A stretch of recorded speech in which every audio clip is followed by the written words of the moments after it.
হযরত আয়েশা সিদ্দিকা রাদিয়াল্লাহু তাআলা আনহা থেকে বর্ণিত, তিনি বলেন রাসূলুল্লাহ সাল্লাল্লাহু আলাইহি ওয়াসাল্লাম বলেছেন যে কোন ব্যক্তি যখন মহামারীতে আক্রান্ত হয়ে যাবে, রাসূল সাল্লাল্লাহু আলাইহি ওয়াসাল্লামকে প্রশ্ন করলেন যে রাসূলুল্লাহ, তাহলে মুসলমানদের জন্য কি উপায় হবে? তারা যে মুসলমান অসুস্থ হয়ে গেছে, আল্লাহর নবীর কাছে যখন এই কথা বললেন, বলার সাথে সাথে বলতেছেন যে আমার সাহাবীরা তোমরা শোনো, যারা আমার উম্মত হবে আর যারা মুসলমান হবে, তাদের প্রতিটা সেকেন্ড যদি তারা অসুস্থ হয়ে যায়, আমি রাসূল বলতেছি যে শুধু তাই না, আমি রাসূল বলতেছি তাদের কি হবে জানেন?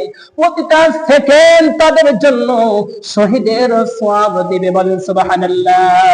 কেমন সওয়াব দেবে দেখেন। তাকে সবর ধারণ করতে হবে। কি ধারণ করতে হবে? এক নম্বর, আপনাকে সবর ধারণ করতে হবে। আল্লাহ আমাকে তো অসুস্থ, আল্লাহ আপনি আমাকে বানাইছেন, আমি অখুশ নয়, আমি নারাজ নয়, আল্লাহ আপনার প্রতি আমি ধৈর্যশীল হয়ে আছি।